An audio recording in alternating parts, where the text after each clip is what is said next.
Hello friends, स्वागत है आपका मेरे इस यूट्यूब चैनल पर। आज हम NCERT chapter 3 IP class 11th के जो न्यू एनसीईआरटी की बुक है, जो न्यू सिलेबस है 2020 का पाइथन वाला, उसके अकॉर्डिंग हम जो थर्ड चैप्टर है that is brief overview of Python, इसका हम पार्ट 2 डिस्क्राइब करेंगे। इससे पहले हम पार्ट 1 के वीडियो में, अगर आपने नहीं देखा है तो बैक करके आप ज़रूर देख लीजिए, उसमें हमने इस चैप्टर को करीब हाफ डिस्कस कर लिया था। आज हम इस चैप्टर में नेक्स्ट बात करेंगे। देखिए यहाँ से हमने इसको पूरा पिछले चैप्टर में हमने डिस्क्राइब कर दिया। अब नेक्स्ट है आपका आइडेंटिफायर्स हो गया था, variables. Okay, next is operators. ठीक है, अब हम पाइथन में जब ऑपरेटर्स की बात करते हैं, and operator is use to perform specific mathematical functions को परफॉर्म ये यूज एंड लॉजिकल ऑपरेटर्स को, the values that the operators works on are called the operands. जिनके ऊपर वर्क करते हैं ऑपरेंड्स बोला जाता है। फॉर एग्जांपल इन द, अगर हम एक्सप्रेशन देखें 10 प्लस नम, इसके अंदर वैल्यू क्या है 10 है और वेरिएबल का नाम नम है। The operators and the plus जो हमारा साइन है इसे हम ऑपरेटर बोलेंगे। Python supports several kinds of operators, their categories briefly explain की गई है। देखो सबसे पहले हम बात अर्थमेटिक ऑपरेटर्स के। अर्थमेटिक जैसे कि आपने प्लस कर दिया, माइनस कर दिया, तो अर्थमेटिक ऑपरेटर्स कैटेगरी में आते हैं।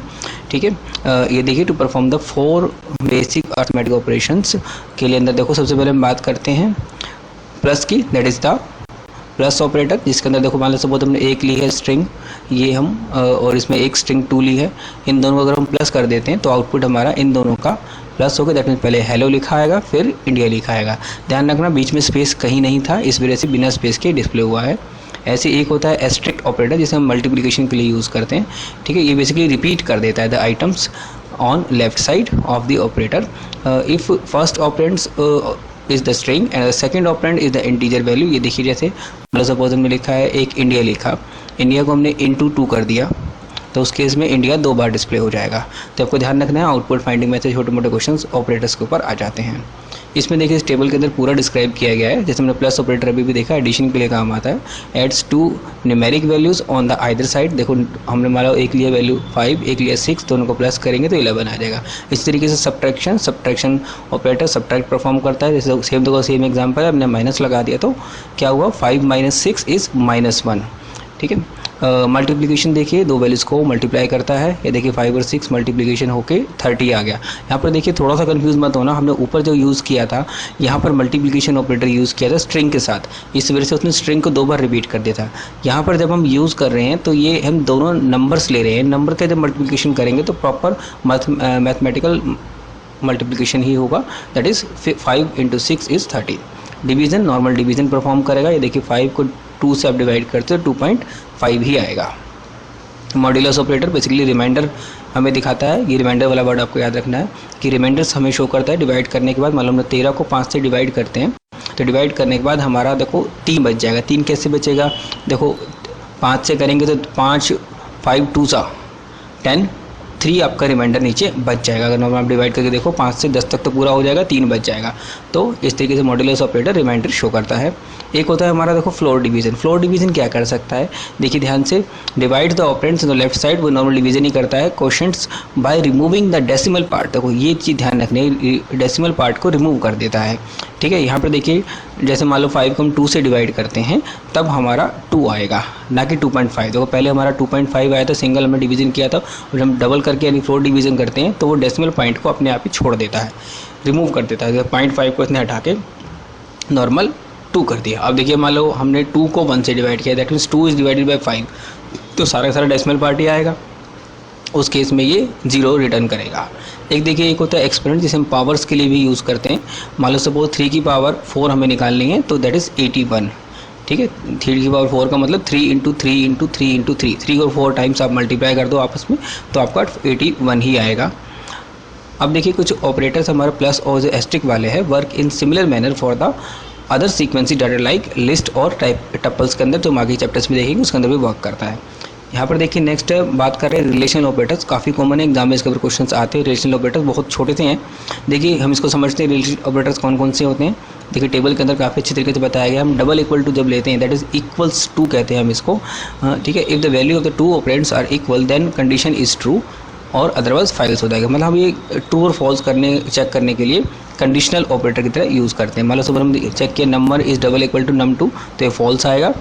String 1 is double equal to string 2 ये भी फॉल्स आएगा। मतलब हमारा कोई सपोज नंबर था, इसमें 3 था, इसमें 4 था, तो वो इक्वल तो नहीं है ना, इस केस में फॉल्स आएगा। अगर मान लो यहाँ पे भी 3 होता और यहाँ पे भी 3 होता तब ये ट्रू आ जाता। इसी तरीके से स्ट्रिंग्स में वर्क करता है।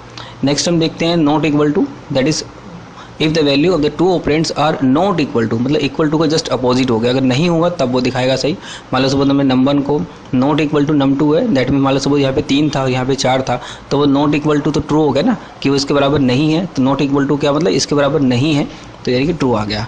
और इस केस में भी ट्रू आ जाएगा। मान लो दोनों स्ट्रिंग्स आपके इक्वल नहीं है, मान लो एक में हेलो था एक में वर्ल्ड था, तो इक्वल नहीं है तो ट्रू आ जाएगा। तो बस जस्ट मतलब इक्वल टू का जस्ट अपोजिट होता है नॉट इक्वल टू। इसी तरीके से नंबर्स में नेक्स्ट देखो ग्रेटर देन वैल्यूज़ आपको पता है क्या होती हैं। Operands is the greater than the right operand. ध्यान रखना है ग्रेटर देन और लेस देन वाले सिंबल में अक्सर स्टूडेंट्स कंफ्यूज हो जाते हैं। ये वाला सिंबल ग्रेटर देन का है, ये वाला सिंबल लेस देन का, इसको जल्द से जल्द याद रखना। यहाँ पे देखिए मान लो हमने सपोज चेक किया अगर नंबर 1 नंबर 2 से बड़ा है तब तो ट्रू रिटर्न करेगा, एल्स केस में फॉल्स रिटर्न कर देगा। इसी तरीके से स्ट्रिंग्स में भी हमें यूज़ कर सकते हैं। सेम इसी का अपोजिट होता है लेस देन चेक करता है वो operands the less than the value of the right operands. मान लो सपोज हमने ये एक वैल्यू ली है और ये एक वैल्यू ली, मान लो ये सपोज हमने लिया 3 और ये लिया हमने 4, 3 4 से लेस देन है, बिल्कुल है तो ट्रू रिटर्न होगा। अगर मान लो इसके तो फॉल्स रिटर्न करवाना है तो यहाँ हम 4 लिखेंगे, यहाँ 3 लिखेंगे, तो 4 तो छोटा नहीं है ना 3 से, इस केस में फॉल्स रिटर्न हो जाएगा।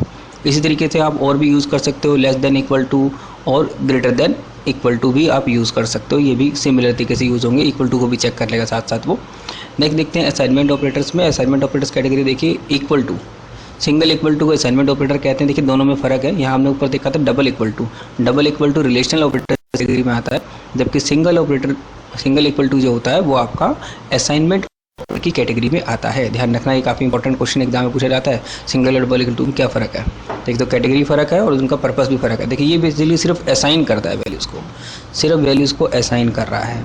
मान लो सपोज हमें देना है कि num1 की वैल्यू 2 देनी है, num2 को num1 के इक्वल करवाना है, तो सिर्फ असाइनमेंट के लिए काम आता है ये। हमने कंट्री की वैल्यू इंडिया फीड करनी है तब इस तरीके से कर सकते हैं। प्लस इक्वल टू देखिए क्या होता है, बेसिकली ये करता है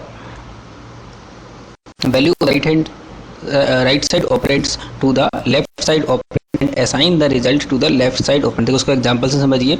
मान लो सपोज हमने लिखा x plus equal to y, इसका फुल फॉर्म, इसका मतलब ये है कि x is equal to x plus y, कि x की प्रीवियस वैल्यू में y की वैल्यू को जोड़ना है। तो इस तरीके से हम इसको शॉर्ट फॉर्म में इस तरीके से भी लिख सकते हैं, ये काफ़ी कॉमन है पाइथन के अंदर।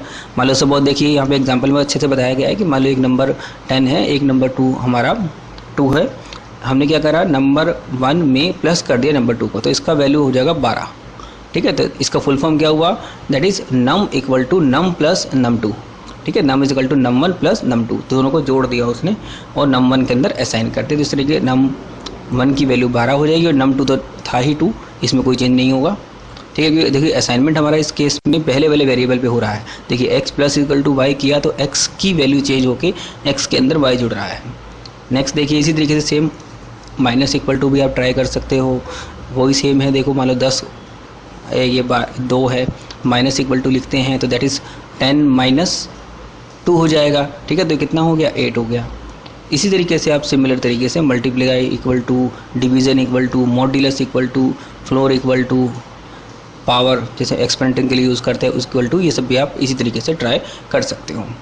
नेक्स्ट देखते हैं लॉजिकल ऑपरेटर्स की कैटेगरी में। लॉजिकल ऑपरेटर्स भी काफ़ी यूज़फुल है, जैसे इसके अंदर जो मेन आते हैं वो और नोट आते हैं। आर्टिकुलेटिव हमेशा लोअर केस में लिखते हैं क्योंकि पाइथन कोई केस सेंसिटिव लैंग्वेज है तो लोअर केस में ही लिखा जाएगा। The logical operators evaluates either true और फॉल्स ही रिटर्न करेगा हमेशा ही based on the logical operands. देखिए इसमें क्या होता है, मान लो सपोज हमने एंड लिखा तो एंड होता है बोथ वाला वर्ड जरूर याद रखना, ऑपरेंड्स आर ट्रू, अगर दोनों ट्रू होंगे तभी वो ट्रू होगा। देखिए मान लो सपोज हमने 10 लिखा, यहाँ -2 लिखा, हम नम की वैल्यू चेक कर रहे हैं इक्वल टू 10, क्या नम 10 के इक्वल है, बिल्कुल है। And num2 is double equal to -20 है, बिल्कुल है। तो दोनों कंडीशन जब ट्रू होगी तभी उस केस में ये आंसर इसका ट्रू आएगा।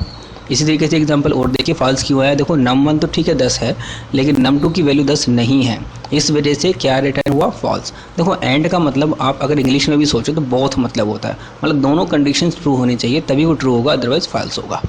इसी का एक दो दूसरा कंसेप्ट है और लॉजिकल और कहते हैं इसको। If any of the two operands are true. मतलब जैसे हम आइदर वाला केस ही होता है, आइदर वर्ड आप चाहे अलग से नोट कर लेना कि आइदर अगर उनमें से कोई भी वैल्यू ट्रू होगी तब वो कंडीशन ट्रू हो जाएगी। देखिए मान लीजिए जैसे सेम एग्जांपल था, इसमें हमने 10 था, इसमें 2 था।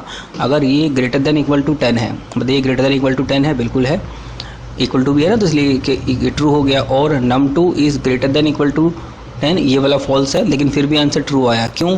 क्योंकि देखिए फर्स्ट वाली कंडीशन तो ट्रू है ना हमारी, हमने इसमें देखा था कि कोई भी अगर एक ट्रू होगा तब ट्रू रिटर्न हो जाएगा। तो इस केस में इसलिए पहले वाला ट्रू था हमारा, इसलिए ट्रू रिटर्न हो गया। इसमें देखिए ये वाला भी फॉल्स है, लेस देन 5 नहीं है, और ये वाला भी फॉल्स है, तो इस केस में फॉल्स आ गया। मतलब दोनों कंडीशन फॉल्स हो गई तभी फॉल्स होगा। नेक्स्ट देखते हैं not operator use to reverse the logical operator. देखो नोट का कंसेप्ट यही है कि जब भी आप किसी की चीज़ को उल्टा करना हो तो उसके लिए आप नोट लगा देते हो।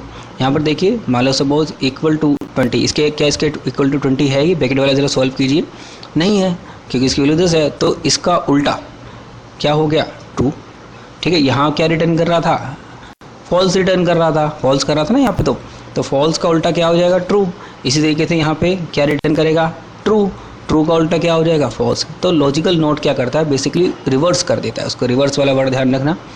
नेक्स्ट देखते हैं मेंबरशिप ऑपरेटर्स भी होते हैं इसके अंदर कुछ। मेंबरशिप ऑपरेटर्स के अंदर देखिए सबसे पहले हम बात करेंगे इन ऑपरेटर की। इन ऑपरेटर काफ़ी यूजफुल ऑपरेटर है। Returns true if the variables और value is found in the specific sequence. अगर होगा तो ट्रू रिटर्न करेगा, अदरवाइज फॉल्स। यहाँ देखिए एग्जांपल्स आपको जल्दी क्लियर हो जाएगा ये चीज़। मान लो सपोज हमने एक वेरिएबल बनाया है न्यू सीक्वेंस के नाम से, इसके अंदर 1 2 3 की वैल्यू रखी है, हम 2 को सर्च कर रहे हैं, तो ऑब्वियसली 2 इसमें है इसलिए इसने 2 रिटर्न किया। अगर हम 1 लिखते तो वो फॉल्स रिटर्न करता है क्योंकि 1 आपका इसमें नहीं है। ठीक है, और वैसे भी 1 हमने देखो सिंगल कोट में लिखा है, तो उस केस में ये वैसे भी स्ट्रिंग वैल्यू की तरह कैलकुलेट करेगा, तो स्ट्रिंग तो इसमें है ही नहीं। वैसे 1 तो था लेकिन स्ट्रिंग था, क्योंकि हमने ये सिंगल कोट लगाया था, तो वैसे स्ट्रिंग इसको ट्रीट करेगा, जिस वजह से फॉल्स रिटर्न किया है। नॉट इन में देखिए इसका जस्ट इनका अपोजिट देखिए, नोट फाउंड होगा तब वो दिखाएगा। अब देखिए अगर मान लो सपोज हमने यहाँ पे वो सीक्वेंस रखा है 10 नोट इन लिखा है हमने, नोट इन क्या इसमें है? 10 तो नहीं है, इसलिए उसका है, इसका इनका अपोजिट क्या हुआ? नोट का, यानी कि नहीं है, तो फिर वो ट्रू रिटर्न करेगा। 10 ना होने वजह से ट्रू रिटर्न कर दिया क्योंकि नोट इन हमने ऑपरेटर यूज किया है।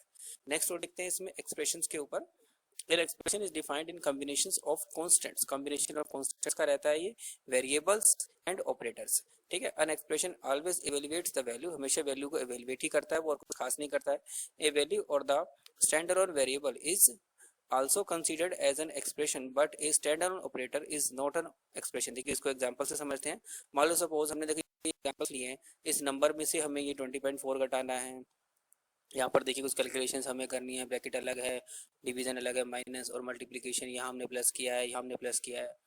तो अब प्रेसिडेंस देखते हैं, मतलब कि अगर मान लो सपोज इस वाले केस को हम मल्टीप्लिकेशन इसमें मतलब कैलकुलेशंस करते हैं तो इवैल्यूएशन कैसे होगी? तो ऑब्वियसली जैसे मैथमेटिक्स में बॉटम मास का रूल चलता है ना, लगभग इसमें वही रूल इसमें भी फॉलो होता है। यहाँ पर देखिए जैसे कि आपका ये 14 - 2, ठीक है, ये सबसे पहले इवैल्यूएट होगा। तो इसके अकॉर्डिंग अब देखिए नेक्स्ट जैसे प्रेसिडेंस ऑफ ऑपरेटर्स।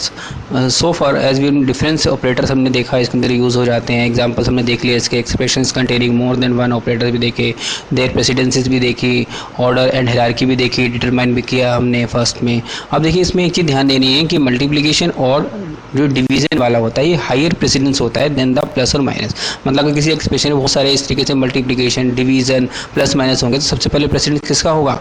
मल्टीप्लिकेशन और डिवीजन ऑपरेटर का, उसके बाद हमें ये वाले कैलकुलेट होंगे। तो प्रेसिडेंसेस, तो पैरेंथेसिस कैन बी यूज, हम पैरेंथेसिस को इस्तेमाल कर सकते हैं, मतलब ब्रैकेट्स का इस्तेमाल कर सकते हैं, जिससे कि हम इस प्रेसिडेंस को चेंज कर सकते हैं। ठीक है, मतलब हमने ब्रैकेट वाला कर दिया, सबसे पहले यही इवैल्यूएट होगा। जैसे हमने इस एक्सप्रेशन में ऊपर अभी देखा था, सबसे पहले इस केस में ये वाला इवैल्यूएट होगा, भले इसकी वैल्यू अंदर माइनस है, लेकिन क्यूब में ब्रैकेट लगा दिया तो ये पहले इवैल्यूएट होगा।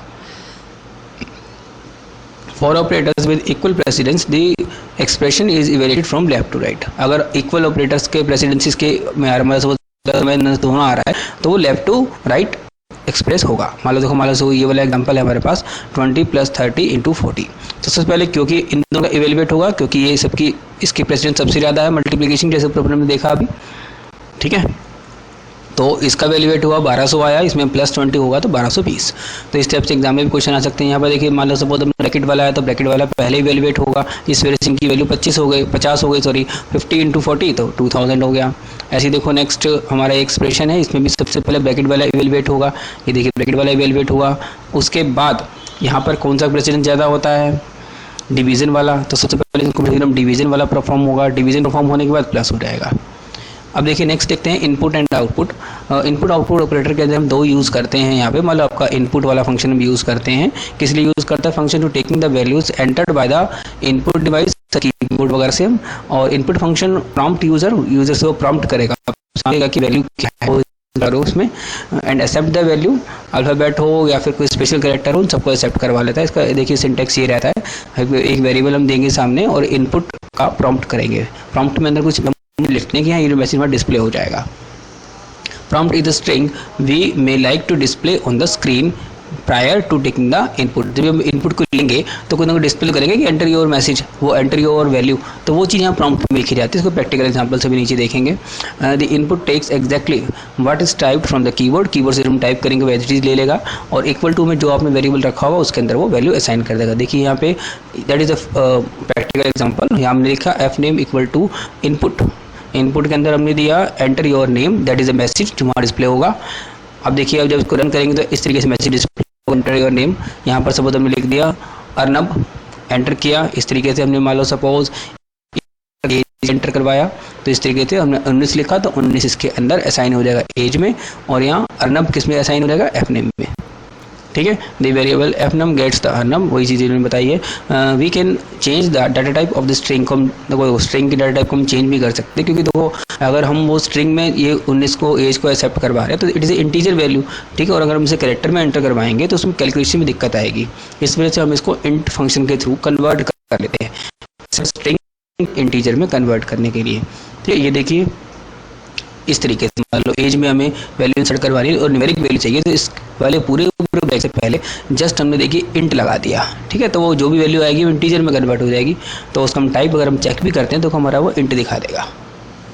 इसी तरीके से हम देखो पाइथन वाला फंक्शन जो एक यूज़ करते हैं प्रिंट वाला, वैल्यू को प्रिंट करने के लिए जो भी हमें आउटपुट चाहिए डिवाइस पे स्क्रीन पे हमारा डिस्प्ले हो जाएगा। The function print evaluates the expression before displaying on screen, evaluate भी करता है। जैसे मान लो फॉर एग्जांपल इसमें देखिए नॉर्मल हमने प्रिंट करवाया हेलो को, तो हेलो प्रिंट हो गया। अगर हम इवेल्युएट करने के लिए देते हैं तो 10 × 2.5 इट इज़ 25। ठीक है, तो इस तरीके से 25 रिटर्न हो जाएगा। इवेल्युएशन भी इसके अंदर हो सकता है, चीज़ ध्यान रखना, कॉमनली हम यूज़ नहीं करते लेकिन पता होना चाहिए, एग्जाम में आउटपुट फाइंडिंग में पूछ सकते हैं। नेक्स्ट देखते हैं डीबगिंग वाला process. Due to the errors a program में नॉट एग्जीक्यूट और नॉट जनरेट रॉन्ग आउटपुट, हो सकता है कि वो आपका आउटपुट ही जनरेट करे। इसके कई रीज़न होते हैं। There are the syntax error है, रन टाइम एरर, इनको आगे डिटेल में हम देखेंगे। सिंटैक्स एरर क्या होता है, like any programming language Python has the rules, जब रूल्स ब्रेक होता है तो सिंटैक्स एरर आता है। That determine how the program is to be written, मतलब कुछ हर एक प्रोग्रामिंग लैंग्वेज के अपने सिंटैक्स, अपने रूल्स होते हैं, लिखने के तरीके होते हैं, रिजर्व कीवर्ड्स होते हैं, उन्हीं का इस्तेमाल करना होता है। This is called the syntax. The interpreter can determine statement of a program only if it is syntactically correct, अगर सिंटैक्टिकली प्रॉपर वे में करेक्ट होगा तभी वो उसको कर पाएगा। For example parenthesis may be in the pairs में हो सकता है, मतलब सब हमने किया प्लस के साथ 12 इज ए सिंटैक्टिकली करेक्ट है, वेयरएज अगर हम is not due to absence of the right parenthesis, ये देखिए ध्यान से यहाँ पर हमने राइट वाला पेरेंथेसिस मिस कर दिया है। ठीक है, if any syntax error is present the interpreter shows error आएगा हमें, इसे हम सिंटैक्स एरर कहते हैं। ठीक है, और एग्जीक्यूशन स्टॉप हो जाएगा। Such errors is need to be removed before execution of the program. Obviously जब प्रोग्राम चलाना है तो इन एरर्स को हमें पहले हटाना पड़ेगा। लॉजिकल एरर्स देखिए, लॉजिकल एरर्स क्या होती है, कॉल्ड द सेमेंटिक एरर्स भी कहते हैं, ये वर्ड जरूर ध्यान रखना। सेमेंटिक एरर्स एग्जाम एरर्स कौन से होते हैं, तो ये लॉजिकल एरर्स को ही कहा जाता है, इनको बग और एरर भी कहा जाता है। डज नॉट स्टॉप एग्जीक्यूशन, आपका एग्जीक्यूशन तो नहीं रुकेगा but the program behaves incorrectly, उसका बिहेवियर चेंज हो जाएगा, जो आप चाह रहे हो वो डिजायर्ड रिजल्ट आपको नहीं मिलेगा, कुछ और ही मिल जाएगा। And produce undesired wrong output आएगा उस केस में। ठीक है, since the program interprets successfully even when logical errors are present in it, it is sometimes difficult to identify this error. Obviously syntax मुश्किल है एक बार एग्जीक्यूट से कोई प्रोग्राम हो ही जाता है, बाद में एरर आती है। फॉर एग्जांपल अगर मान लो suppose if you wish to find the average of the two numbers, मतलब 10 और 12 का हमने एवरेज निकालना है, तो हमने इस तरीके से परफॉर्म किया, ठीक है, इट विल रॉन्ग। क्यों? देखो रॉन्ग क्यों हुआ इसमें, देखिए पहले वो आपका क्या कैलकुलेट होगा, रिजल्ट 16 आएगा। क्यों? क्योंकि देखो सबसे पहले वो इन दोनों को इवेल्युएट कर देगा, 12 को 4 से डिवाइड करोगे तो 4 आएगा, ठीक है, सॉरी 6 आएगा, 6 को इसमें प्लस करोगे 10 में तो 16 आ जाएगा। जबकि सही तरीका क्या है, इन दोनों को पहले में प्लस करना था और फिर 2 से डिवाइड करना था। तो प्रॉपर वे इसका ये है कि पहले हम ब्रैकेट लगाएंगे ताकि ये वाला पहले परफॉर्म हो जाए, क्योंकि इसकी जो है प्रेसिडेंस प्रायोरिटी पहले वो डिवीजन को देता है। तो इसलिए अगर हमने जब इसको ब्रैकेट में लिख देंगे तो ये वाला इवेलुएट पहले हो जाएगा ब्रैकेट वाला, ठीक है, क्योंकि इसकी प्रायोरिटी सबसे ज़्यादा होती है। इस केस में प्रॉपर आउटपुट आएगा 11 जो हमें सही चाहिए था। रन टाइम एरर देखिए, कुछ रन टाइम पे भी एरर आती है। Run time error cause abnormal termination of the program, abnormally terminate हो गया प्रोग्राम, चलते चलते बीच में रुक गया या कुछ और उसने बिहेव करने लग गया वाइल इट इज़ एग्जीक्यूटिंग के टाइम पे। Run time errors and when the statement is correctly syntactically but the interpreter can not execute. Syntactically तो क्रिएट है, सिंटैक्स तो उसका बिल्कुल ठीक है, लेकिन इंटरप्रेटर ने बाद में एग्जीक्यूट करते टाइम कुछ एरर जनरेट कर दी। For example we have a statement having the division operator in the, मतलब डिवीजन ऑपरेटर का हमने इस्तेमाल किया है। By mistake if the denominator the value is 0, मान लो डिनोमिनेटर वैल्यू 0 है तो उस टाइम में रन टाइम एरर आएगा डिवीजन बाय 0, क्योंकि किसी वैल्यू को 0 से डिवीजन करने पे इन्फिनिट आता है, जो कि पॉसिबल कैलकुलेट करना नहीं है, ठीक है। The process of identifying and removing logical errors and run time errors is called debugging. इसी को हम डीबगिंग कहते हैं, इन सब एरर्स को हटाने को। We need to debug a program so that it can be successfully and run successfully, अच्छे से रन हो सके और जनरेट कर सके डिजायर्ड आउटपुट। डिजायर्ड आउटपुट कौन सा होता है, जो हमें ज़रूरत है उसकी। नेक्स्ट एक और टॉपिक है that is the functions. Functions refer, मतलब क्या होता है, refer to set of statement. एक स्टेटमेंट्स का होता है और इंस्ट्रक्शंस जिनका वो सेट रहता है, बोले ग्रुप रहती हैं, group under a name that is perform specific task. एक स्पेसिफिक टास्क परफॉर्म करने के लिए हम कुछ स्टेटमेंट्स को ग्रुप कर देते हैं, उसे हम फंक्शन कहते हैं। फॉर रिपीटिंग और रूटीन टास्क, मान लो हमारे कोई ऐसी टास्क करें बार बार हमें रिपीट करनी है, उसके लिए हम फंक्शन कहते हैं। वी डिफाइन ए फंक्शन ताकि उसको बार बार कॉल करना ईजी हो, बजाय उसके कि हम पूरी लाइन्स को दोबारा लिखें। A function is defined once and can be reused at multiple, और एक बार डिफाइन करने के बाद मल्टीपल टाइम्स आप उसको इस्तेमाल कर सकते हो। यहाँ पे देखिए multiple basis in program by simply writing the function name and by calling the function, ठीक है, उसके थ्रू हम जल्दी इसको कर सकते हैं। प्रोग्राम के थ्रू हम जब प्रैक्टिकली इसको देखेंगे तो आपको जल्दी से क्लियर हो जाएगा। फिलहाल आप थ्योरेटिकली, क्योंकि फर्स्ट इंट्रोडक्शन वाला चैप्टर है तो इसमें थोड़ा सा दिया गया, ज़्यादा नहीं दिया गया इसके बारे में, पर आपके एग्जाम में स्टार्टिंग में आ सकता है ये। Suppose we have a program which requires to calculate the compound interest, किसी कैलकुलेट करना है multiple times. Now instead of writing the formula of the calculate instead को बार बार हम लिखे, हम उसके लिए एक फंक्शन बनाए कैलकुलेट कंपाउंड इंटरेस्ट के नाम से। ये कुछ भी नाम हो सकता है जो आपका, मैं यूजर डिफाइंड नेम है, कुछ भी आप रख सकते हो, कैलकुलेट कंपाउंड इंटरेस्ट पूरा भी रख सकते हो।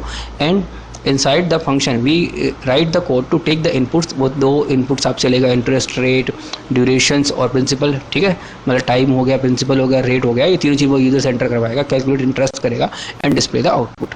वो एक ही बार आपने फंक्शन डिस्क्राइब ऊपर कर दिया, बार बार करने की ज़रूरत नहीं है। We can simply call the function by writing the function name calculate compound interest whenever compound interest is to be computed, जब हमें ज़रूरत होगी तो हम इसको कॉल कर लेंगे। And third reuse the code to save time and efforts, को बचाने के लिए रीयूज़ कर सकते हैं। Python has many predefined function called the built in function भी हम कहते हैं। देखो बिल्ट इन फंक्शन तो बहुत सारे इसमें होते हैं, देखो हमने ऑलरेडी अभी यूज़ किए हैं 2 प्रिंट ब्रैकेट लगा था ना साथ में, तो ये सब प्री डिफाइंड फंक्शन है, हम इसको ऑलरेडी यूज़ कर चुके हैं ऊपर, ठीक है। A module in is a Python file in which multiple function are group together. अब देखिए मॉड्यूल, ये खैर काफ़ी बड़ा कंसेप्ट है, इन्होंने छोटा सा एक लाइन बताया है।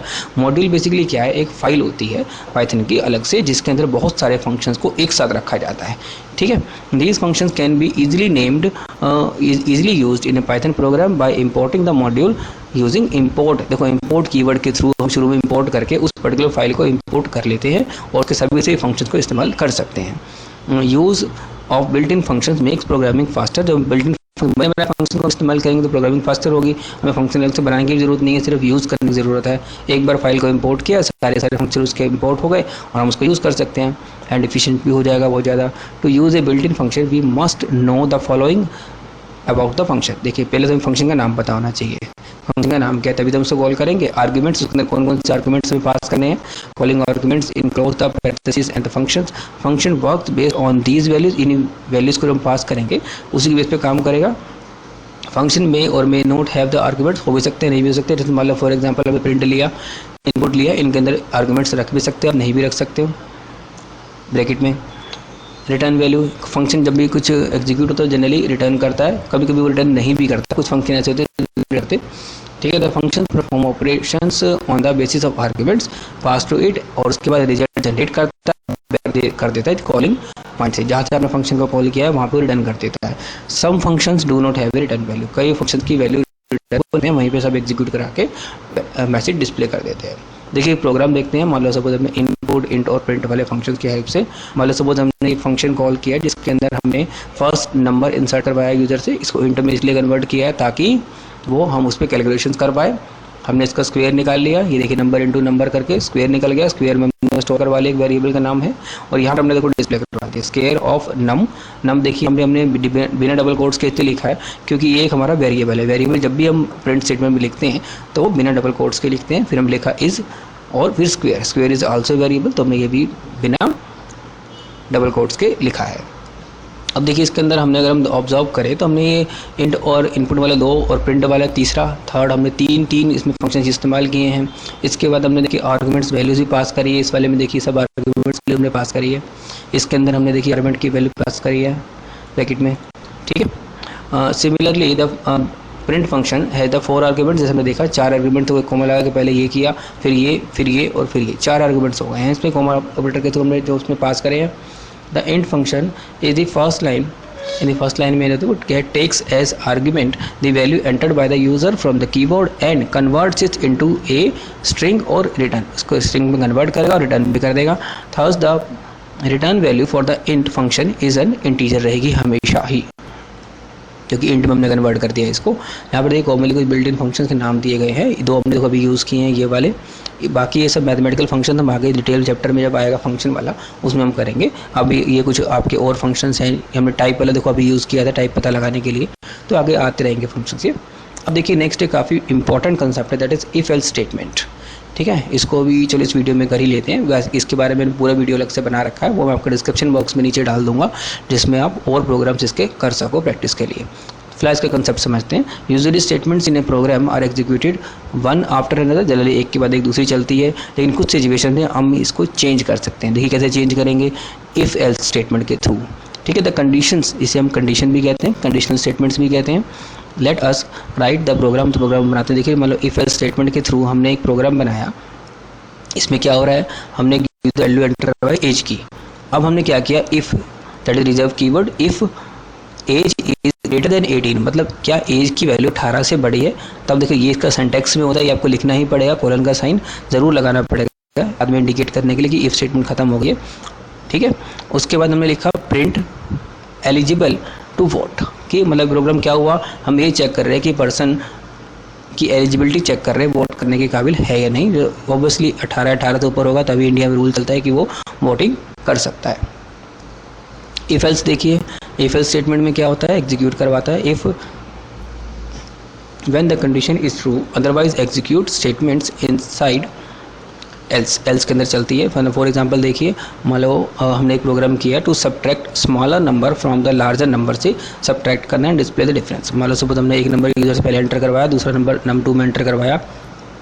हम चेक कर रहे हैं कि नंबर 1 क्या नंबर 2 से बड़ा है, ग्रेटर देन का सिंबल है ना, अगर है तो क्या करेगा वो नंबर 1 में से नंबर 2 घटा देगा, क्योंकि नंबर 1 बड़ा था तो घट सकता है दूसरा। एल्स में ऑब्वियसली दूसरे वाला बड़ा हुआ, नंबर 2 में से नंबर 1 घटा देगा और डिफरेंस डिस्प्ले करवा देगा प्रिंट स्टेटमेंट में। ठीक है, तो इफ एल्स में क्या हुआ, देखो पहले इफ स्टेटमेंट लगी, कंडीशन चेक हुआ, उसके बेस पे हमने कुछ आउटपुट या कुछ हमने कैलकुलेशन परफॉर्म करी। अगर ऐसा इफ नहीं है, मान लो सपोज ये चीज़ ट्रू नहीं हो रही है, नहीं ट्रू होगी तब एल्स चलेगा। ठीक है, ये स्टेटमेंट कब चलेगी, जब ये वाली स्टेटमेंट फॉल्स होगी।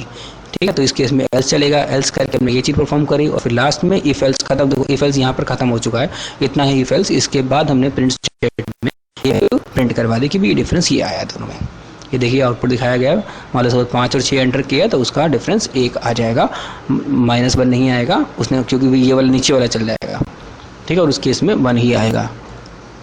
एक देखिए और होता है इसमें इफ़ एल्स इफ बीच में और आ सकता है, मल्टीपल बिल्कुल एल्स इफ आ सकते हैं। Use to check multiple conditions को चेक करने के लिए होते हैं यूज वो, ठीक है। तो उस एग्जांपल से समझते हैं। मान लो सपोज हमें चेक करना है कि whether a number is positive, negative और जीरो, तीन चीज़ चेक करनी, पॉजिटिव है, नेगेटिव है या जीरो है एक नंबर। क्लियर है क्वेश्चन? अब देखिए इसमें क्या कर रहे हैं, मालूम नंबर यूज एंटर करवा लिया इनपुट फंक्शन के थ्रू। इफ़ पहली कंडीशन में चेक करिए क्या वो नंबर जीरो से बड़ा है, तो लिख देंगे नंबर पॉजिटिव है, कोई भी जीरो से बड़ा तो पॉजिटिव हो जाएगा। अगर जीरो से छोटा है तो नेगेटिव, एल्स केस में जीरो ही बचा, ना बड़ा ना छोटा तो जीरो ही होगा वो। तो ठीक है, तो देखिए मान लो सपोज सबसे पहले हमने इफ में ये चेक करी, अगर ये कंडीशन ट्रू है तो आपका ये रिटर्न कर देगा। अगर ये कंडीशन फॉल्स है तो देखिए एल्स में नहीं आएगा, इसके बीच में हमने एक एल्स इफ और लिखा है, इसकी फुल फॉर्म होती है एल्स इफ, लेकिन लिखना आपको एलिफ की तरह ही है।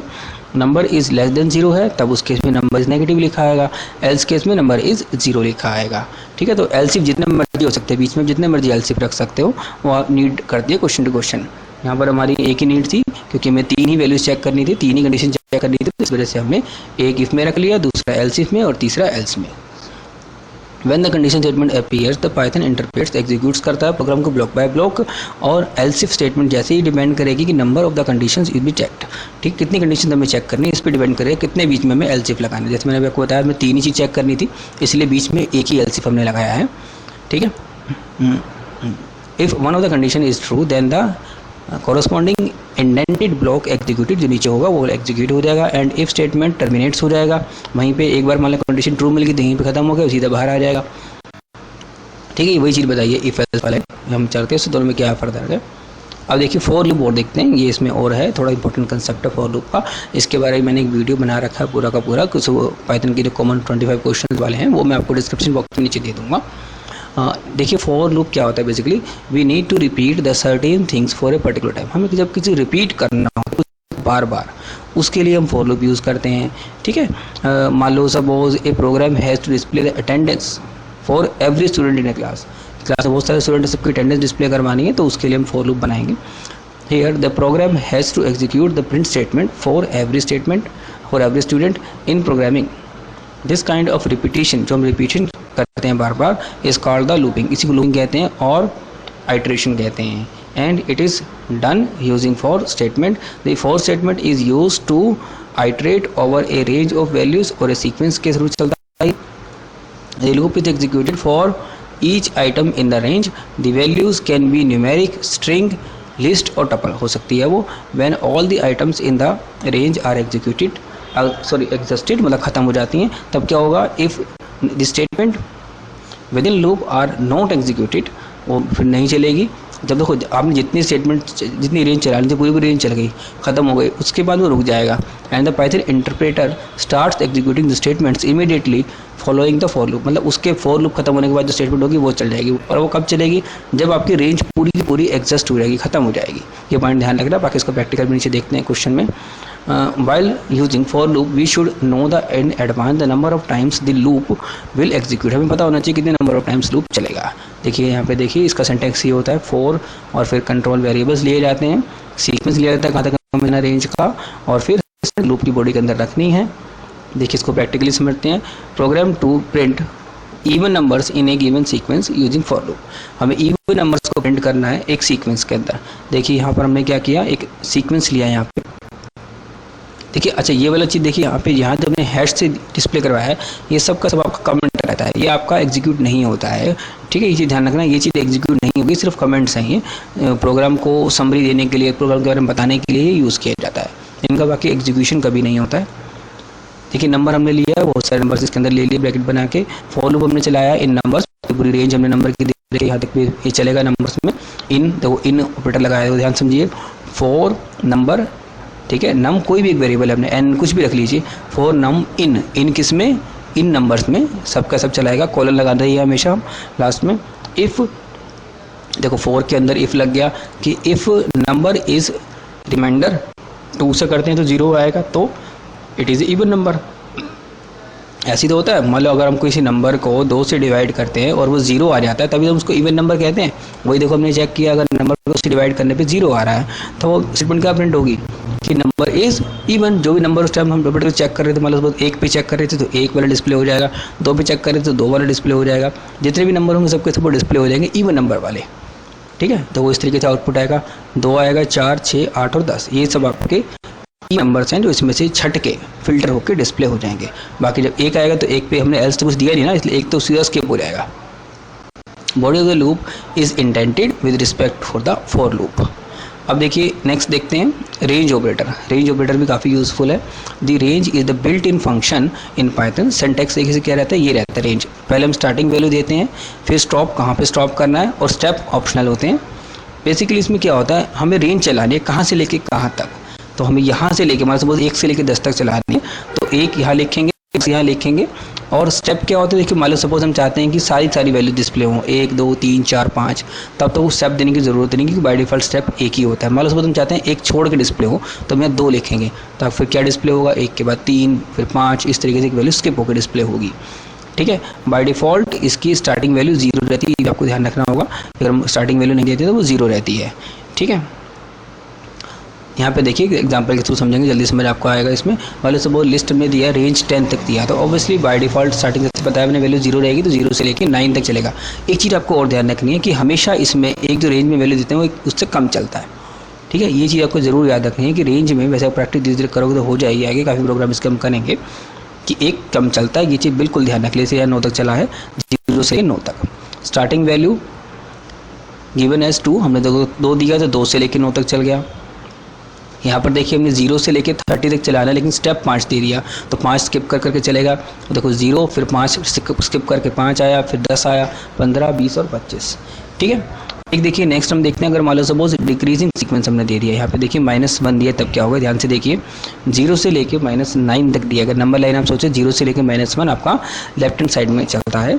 इसमें -1 अगर हम देते हैं मान लो सपोज, तो यहाँ पर देखिए 0 से लेके फिर -1 डिस्प्ले होगा, फिर -2, -3, -4, -5, -6, इस तरीके से -8 तक क्यों हुआ, क्योंकि -9 है तो ऑब्वियसली इससे कम ही चलेगा। ठीक है, अब देखिए नेक्स्ट एक और क्वेश्चन उन्होंने दिया हुआ है, अच्छा क्वेश्चन है ये भी। Program to print the multiples of 10 multiples को डिस्प्ले करना है for the numbers given in a range. मान लो सपोज हमने यहाँ पे दिया, देखिए 4 नंबर इन रेंज 5 तक कर दिया। ठीक है, जब तक वो 0 नहीं होता इंटू 10 करते रहेगा वो प्रिंट में। ठीक है, नंबर इंटू 10। ठीक है, तो देखो क्या करेगा वो, सबसे पहले उसके बाद वैल्यू आई 0 आई, तो ऑब्वियसली 0 इंटू 10 0 ही हो जाएगा, चलेगा नहीं। ग्रेटर देन 0 हो तभी चलेगा, तो उस केस में देखो 1 आया तो उसने 10 डिस्प्ले कर दिया, 1 इंटू 10, 2 इंटू 10, 3 इंटू 10, 4 इंटू 10। ठीक है, तो इस तरीके से आपका लूप के अंदर हमने इफ स्टेटमेंट के थ्रू इसको प्रिंट करवा दिया। ठीक है, एक और कंसेप्ट देखते हैं छोटा सा इसमें, that is the nested loop. Nested loop का कंसेप्ट होता है लूप के अंदर लूप। ठीक है, कंटेन्स लूप इनसाइड इट, ये वर्ड आपको ज़रूर ध्यान रखना है एग्जाम में लिखने के लिए। अगर जितने लिख दिया उसी को मार्क्स अच्छे मिलेंगे कि लूप इनसाइड अनदर लूप, एक लूप के अंदर दूसरा लूप। ठीक है, a loop inside another loop is called nested loop, nested कहते हैं। देखिए क्वेश्चन से समझते हैं इसको, program to demonstrate the for loop, nested वाला। देखिए क्या हो रहा है, डेमोन्स्ट्रेट द वर्किंग करने के लिए हमने क्या करा, हमने एक रेंज चलाई 3 तक की, 0 से लेके 2 तक की चलेगी, क्योंकि हमने 3 दिया है तो लास्ट में कम चलता है। आइट्रेशंस करवाना है हमें, str that is string conversion. String conversion के लिए यूज़ करते हैं वेरिएबल +1 लिखा हमने। ठीक है, वेरिएबल ये था, मान लो सपोज 0 आया तो 0 + 1 1 हो गया फॉर आउटर लूप के लिए। अब देखो इस लूप के अंदर एक और लूप चलाया, दैट इज नेस्टेड लूप। हमने क्या किया, ये जो वेरिएबल हमारा उठ के आया यहाँ पे। ठीक है, रेंज तो हमने कहाँ चलाई, 2 तक चलाई है, इसमें यहाँ 3 तक थी, यहाँ पे 2 तक थी। तो यहाँ पे वेरिएबल 2 के अंदर जो वैल्यू आई है, पहले क्या आएगी 0, वेरिएबल 2 + 1। ठीक है, तो क्या डिस्प्ले होगा आपका, 0 + 1 1 डिस्प्ले होगा। That is the outer of inner loop. Inner loop का आउटर लूप हो गया ये वाला, और ये बाद में आपका इस वाले लूप के एंड में है ना ये वाला प्रिंट वाला स्टेटमेंट। ठीक है, तो यहाँ पे ये बाद में एक ही बार देखिए आउटपुट आपका आएगा तो इस तरीके से आएगा। Iteration of first outer loop, जब फर्स्ट आउटर लूप डिस्प्ले करेंगे तब उस केस में 1 और 2 बार चलेगा। अगली बार जब हम इनर लूप में दोबारा आएंगे तो फिर यहाँ पे आइट्रेशन 2 ऑफ आउटर लूप, उस केस में 1 और 2 2 बार चला। ठीक है, देखो हमने 2 बार दे रखा है ना, 0 से लेकर 2 तक, इस तरीके से देखो 3 बार चलेगा ये प्रॉपर, 0 1 2 3 बार चला ये लूप, 3 बार आइट्रेशन में आया और 3 बार वाला लूप ने चला दिया। क्लियर है ये चीज़, जब सारा लूप खत्म हो जाएगा तो आपका बाहर का दैट इज बताया था ना, वो फोर लूप का जो था बिल्कुल बाहर का पार्ट था ये वाला आउटर लूप वाला, ये बाद में एक ही बार चलेगा क्योंकि एक ही बार एग्जीक्यूट हो रहा है लास्ट में। ठीक है, तो इतने इस चैप्टर में यही है। थैंक यू फ्रेंड्स इस वीडियो को देखने के लिए। अगर आपको पसंद आ रहा वीडियो लाइक ज़रूर कीजिए, चैनल को सब्सक्राइब कीजिए। डिस्क्रिप्शन बॉक्स में और बहुत सारे वीडियोस के मैंने लिंक्स दे रखे हैं इसी चैप्टर से रिलेटेड, इसी कंसेप्ट से रिलेटेड, उनको ज़रूर आप देखिए। सब्सक्राइब ज़रूर कीजिए चैनल को। Thank you friends.